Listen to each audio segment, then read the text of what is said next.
Hello guys, welcome back to the channel. तो आज हम बात करने जा रहे हैं रिस्क एंड रिटर्न एनालिसिस के बारे में। तो वीडियो को शुरू करने से पहले आपसे एक रिक्वेस्ट है कि चैनल को सब्सक्राइब करना बिल्कुल मत भूलिएगा। उससे आपको बहुत बड़ा फायदा होने वाला है, बिकॉज अब हम कॉमर्स के knowledge based CUET, net, JRF and many more courses के बेसिस पे रोज आपके लिए एमसीक्यू पे प्रैक्टिस सेशन लेकर आते हैं, जो कि आपको पोस्ट के सेक्शन में मिल जाएंगे। तो सब्सक्राइब करोगे तो आपको पूरा जो है अप टू डेट रहेगा। Okay, let's. तो देखो, सबसे पहले हम थोड़ा सा इंट्रोडक्शन ले लेते हैं कि रिस्क एंड रिटर्न एनालिसिस होता क्या है, इससे क्या क्या हमें बेनिफिट्स मिलते हैं। तो रिस्क एंड रिटर्न एनालिसिस जो होता है ना, हमारे फाइनेंस और इन्वेस्टमेंट मैनेजमेंट का पूरा फंडामेंटल कॉन्सेप्ट होता है। ये बताता क्या है कि अगर मैंने कहीं से फाइनेंस किया, कहीं से पैसा बोरो किया, उस पैसे को मैं कहाँ कहाँ इन्वेस्ट कर सकती हूँ। ठीक है, इन्वेस्टमेंट कहाँ कहाँ कर सकती हूँ, उस इन्वेस्टमेंट में कितना मेरा रिस्क होगा और उस रिस्क के बदले कितना मुझे फायदा हो सकता है। ये पूरा कॉन्सेप्ट हम रिस्क एंड रिटर्न एनालिसिस में पढ़ सकते हैं और पढ़ने वाले हैं। नेक्स्ट पॉइंट हमारा क्या कहता है कि it involve evaluating the potential risk, ये पोटेंशियल रिस्क कितना है और expected return associated with various investment option, की हमारे जो इन्वेस्टमेंट ऑप्शंस है उसको हम इवेलुएट करते हैं कि कौन से इन्वेस्टमेंट के तरीके में कितना रिस्क है और उस रिस्क के बदले कितना पैसा हम कमा सकते हैं। इसके बारे में हम पढ़ेंगे। इन्वेस्टर क्या करता है, हमारा थर्ड पॉइंट कहता है कि investor aim to maximize returns. Investor हमेशा चाहता है कि उसका जो रिटर्न्स है, उसका जो प्रॉफिट है, वो मैक्सिमाइज रहे, ज्यादा से ज्यादा रहे, जबकि जो उसका रिस्क है वो कम से कम रहे। और ऐसा कब होता है? By balancing their portfolios to achieve financial goal efficiently. हम अपनी पोर्टफोलियो को कुछ इस तरीके से बैलेंस करेंगे कि हमारा फाइनेंशियल गोल जो है अचीव हो जाए। और फाइनेंशियल गोल क्या होता है?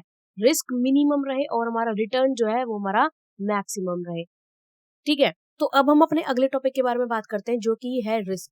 रिस्क क्या होता है? Risk refers to the uncertainty और variability of returns from an investment, कि एक इन्वेस्टमेंट पे कितना अनसर्टेनिटी है या कितना वेरिएबिलिटी है। अगर मैं हिंदी में आपको अच्छे से बताऊं कि एक इन्वेस्टमेंट पे मुनाफा पाने की क्या क्या जो है डिपेंडेबिलिटी है, क्या क्या हमारा रिस्क आ सकता है, कि हमें कितना रिस्क मिलेगा, हम कमा पाएंगे या नहीं कमा पाएंगे, ये सब हमारा डिपेंड करता है। शुद्ध हिंदी में बताएं तो जोखिम एक निवेश से रिटर्न की परिवर्तनशीलता पर अनिश्चितता को संदर्भित करता है।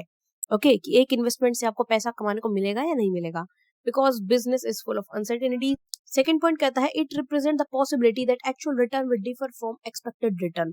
रिस्क का सबसे बड़ा यहाँ पे बेनिफिट क्या होता है कि ये पॉसिबिलिटीज बताता है हमें कि आपकी जो एक्चुअल रिटर्न है ना, वो एक्सपेक्टेड रिटर्न से अलग हो सकती है। फॉर एग्जाम्पल, मैंने जो है 10 लाख रुपीज इन्वेस्ट किए थे एक बिल्डिंग में। अब मैंने जो प्लान बनाया था वो ये था कि 3 महीने बाद जब मैं सेल करूंगी तो मुझे एटलीस्ट 1 लाख का जो है प्रॉफिट हो जाएगा, जो कि मेरे रिटर्न कहलाएगी। बट हो सकता है कि कोई अनसर्टेनिटी हो जाए, तो मुझे जो है वो मेरा सेल ही ना हो, रिटर्न की तो बात दूर की, वो मेरा सेल ही ना हो। तो यही सब जो होता है ये हमारे रिस्क से एसोसिएट होता है। और ये भी हो सकता है कि मुझे 1 लाख के बदले 2 लाख का प्रॉफिट हो जाए, या फिर मुझे लॉस भी हो जाए। तो ये हमें असर्टेनिटीज बताता है कि कौन कौन से चांसेस होते हैं कि आप रिटर्न्स किस तरीके से हासिल कर सकते हो। लास्ट पॉइंट हमारा रिस्क का क्या कहता है? The greater the uncertainty the higher the risk. जितनी ज्यादा अनसर्टेनिटी होगी, रिस्क उतना ही ज्यादा होगा। देखो, अब हम कहीं पर इन्वेस्ट करते हैं, अगर मैं 1 करोड़ की बिल्डिंग में इन्वेस्ट करूँ तो ऑब्वियस सी बात है, रिटर्न भी तो मुझे 1 करोड़ के हिसाब से ज्यादा ही मिलेगा ना। और अगर मैं वहीं 10 लाख की बिल्डिंग में इन्वेस्ट करूँ तो रिटर्न मुझे 10 लाख के हिसाब से मिलेगा। ऐसा तो नहीं है ना कि 10 लाख की बिल्डिंग भी मुझे 10 लाख ही कमा करके देगी और 1 करोड़ की बिल्डिंग भी मुझे 10 लाख ही कमा के देगी। नो, ऐसा नहीं होता। एक और एग्जांपल यहाँ पे ले सकते हैं कि हमारा जो रिटेलर होता है वो कम मनी में डील करता है, तो उसको प्रॉफिट्स भी कम में होते हैं। लेकिन हमारा जो कंपनी का ओनर होता है, मैन्युफैक्चरर होता है, वो बड़े अमाउंट्स पे डील करता है, तो उसकी जो प्रॉफिट्स होते हैं वो भी जो है काफी ज्यादा होते हैं। ओके, फिर हम पढ़ते हैं कि टाइप्स ऑफ रिस्क, कि हमारे रिस्क जो होते हैं वो कितने तरीके के होते हैं। सबसे पहला हमारा रिस्क आता है यहाँ पे सिस्टमैटिक रिस्क। तो देखो, सिस्टमैटिक रिस्क कौन सा होता है? Risk which are caused due to uncontrollable factors. वो रिस्क जो आपका अनकंट्रोलेबल फैक्टर्स, ऐसे फैक्टर्स की वजह से होता है जिन्हें आप कंट्रोल नहीं कर सकते, बदल नहीं सकते।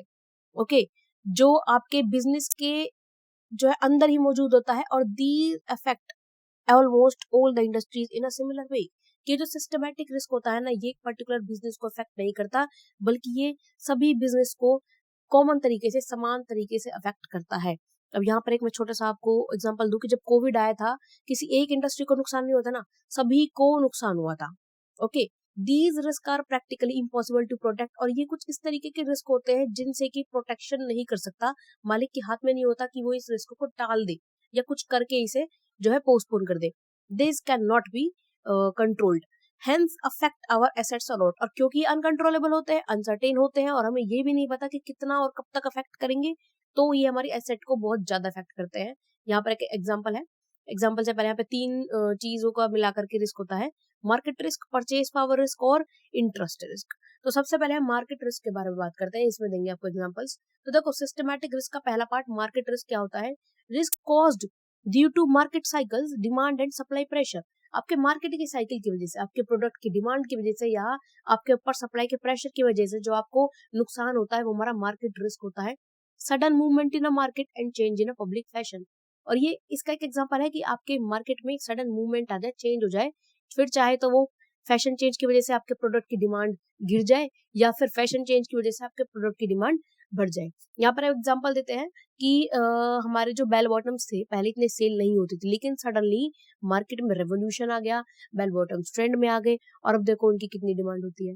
एक और एग्जांपल ले लेते हैं, बीच में जीन्स में, डेनिम में रफ डिजाइन जो होता है, जिसे हम बोलते हैं फटा फटा थोड़ा सा, उसका ट्रेंड बहुत ज्यादा था, बट धीरे धीरे धीरे धीरे उसका जो ट्रेंड है वो कम हो गया। तो इंडस्ट्रीज को एक तरीके से लॉस हुआ, बिकॉज उनका जो ट्रेंड था, जो फैशन मूवमेंट थी, वो एडवर्सली अफेक्ट करेगी यहाँ पर। ओके, और इसका और एग्जांपल है कि factors like recession, war, tax law change और चेंज इन कस्टमर प्रेफरेंसेस, ये सभी हमारे मार्केट रिस्क के अंदर आते हैं। रिसेशन में क्या होता है, आपके प्रोडक्ट की डिमांड ही नहीं होती, बिकता ही नहीं है। और वॉर्स, युद्ध में, तो देखो अब यूक्रेन में एंड रशिया में वॉर चल रहा है, तो आपको क्या लगता है कि यूक्रेन के हालात इतने बुरे हैं कि वो क्या ही डिमांड कर रहे होंगे? मुझे तो नहीं लगता कि वो एसी और जो है बड़ी बड़ी कंपनीज जो है हाईली, जो हमारी लग्जरियस कार होती हैं, कपड़े होते हैं ब्रांड, उनकी सबकी डिमांड कर रही होगी। बेसिक मिल जाए वही बहुत है। टैक्स लॉ चेंज और कस्टमर की प्रेफरेंस का एग्जांपल तो मैंने आपको दे ही दिया है। तो अगला हमारा रिस्क आता है परचेजिंग पावर रिस्क। ये बहुत ही इंटरेस्टिंग सा रिस्क होता है, एग्जांपल के साथ पढ़ेंगे इसे। इसे हम इन्फ्लेशन रिस्क भी बोलते हैं। It lead to rise in cost of production, lower margin और लेसर प्रॉफिट। यहाँ पर होता क्या है कि आपकी जो कॉस्ट ऑफ प्रोडक्शन है वो बढ़ जाती है, उसकी वजह से आपके जो मार्जिन होते हैं वो कम हो जाते हैं, और होता क्या है, आपको प्रॉफिट कम कमाने को मिलता है।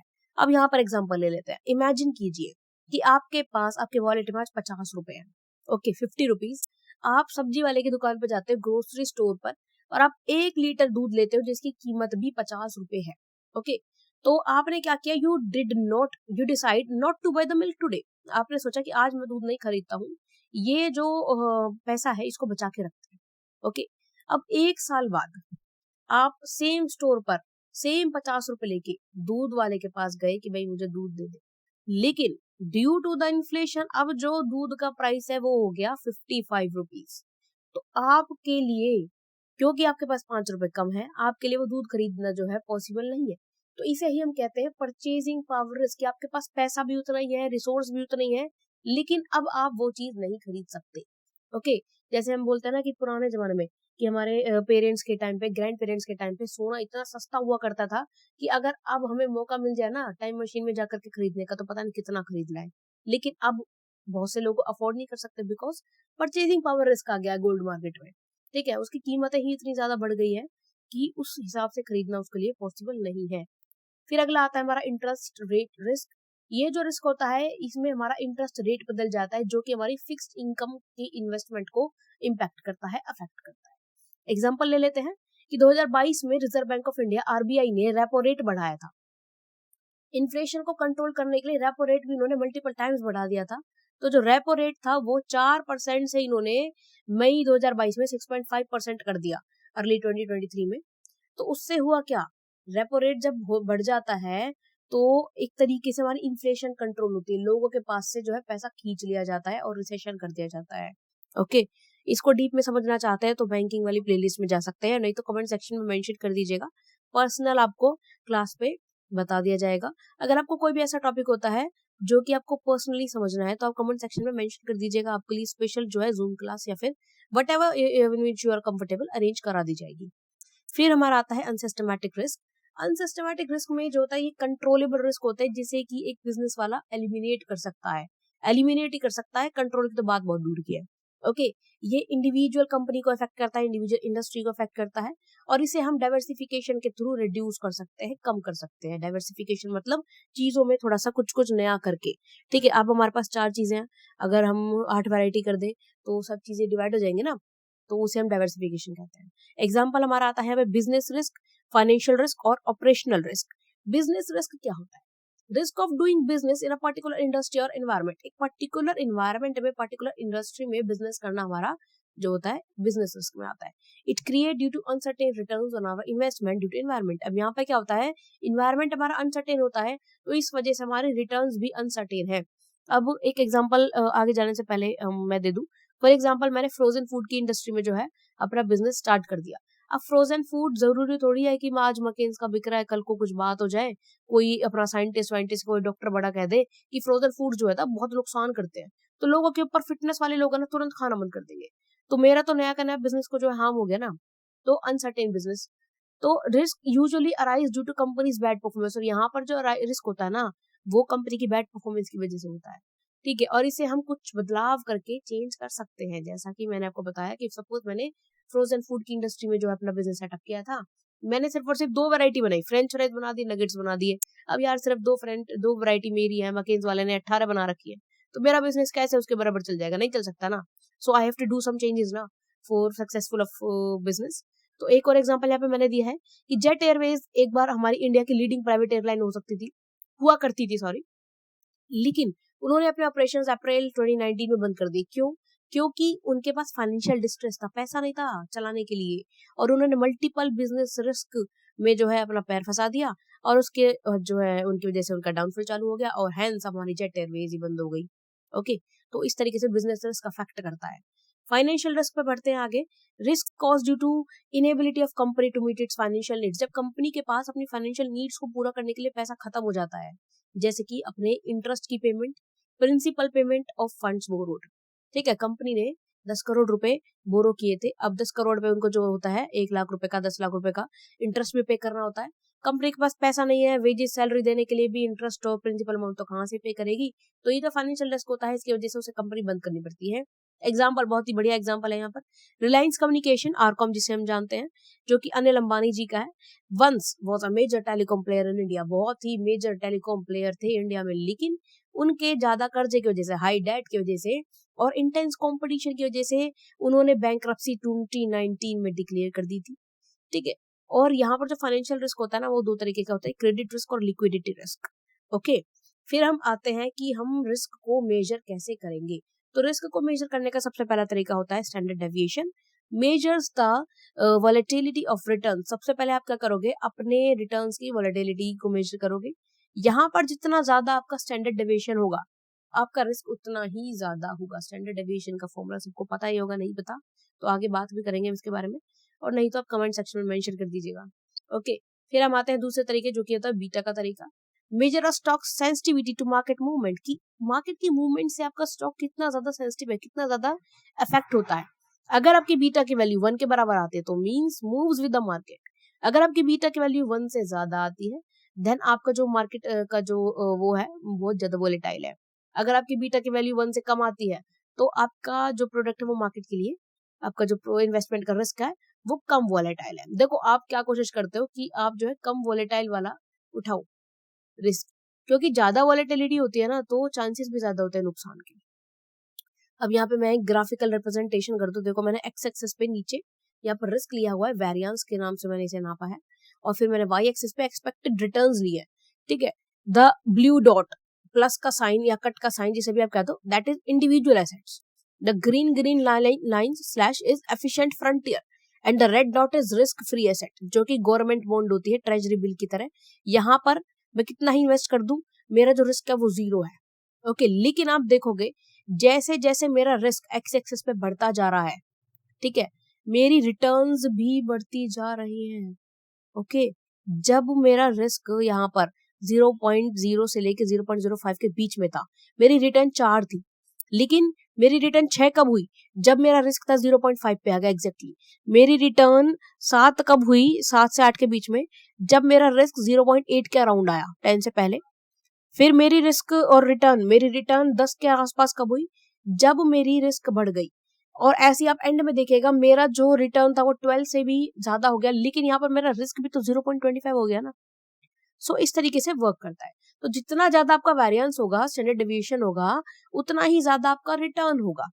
ओके, फिर हमारा मेजरमेंट का अगला तरीका आता है वैल्यू एट रिस्क, VAR के नाम से जिसे हम जाते हैं। यहाँ पर आप करते क्या हो, estimate potential losses with in a given confidence level. यहाँ पर आप पास्ट ट्रेंड्स के अकॉर्डिंगली आप ये देखते हो कि एक तरह की इन्वेस्टमेंट पे आपको कितना ही लॉस हो जाएगा, कितना ही पोटेंशियल लॉस हो जाएगा। कि अगर मैंने 10 लाख की बिल्डिंग खरीदी है तो वो बिल्डिंग मेरी पास्ट में ट्रेंड में देखूं कि आज तक कभी सपोज 8 लाख से नीचे तो बिकी नहीं है, तो मेरा जो एक्सपेक्टेड लॉस है, एस्टिमेशन है पोटेंशियल लॉस 2 लाख का है। ठीक है, फॉर एग्जाम्पल हम ट्रेड करते हैं तो एक स्टॉप लॉस लगा के चलते हैं ना, तो ये वही है। फिर चौथा आता है हमारा प्रैक्टिकल फॉर्मूला, जिसे कि हम शार्प रेशियो के नाम से जानते हैं। इसमें हम सबसे पहले रिस्क एडजस्टेड रिटर्न को मेजर करते हैं। फॉर्मूला क्या होता है शार्प रेशियो का, return minus risk free return divided by return minus risk free rate multiply by standard deviation. ये और यहाँ पे कैलकुलेशन का तरीका क्या होता है, जितनी ज्यादा आपकी शार्प रेशियो होगी उतना ही ज्यादा आपका रिस्क रिटर्न का बैलेंस बना रहेगा, और जितनी कम शार्प रेशियो होगी उतना ही कम आपका जो है बैलेंस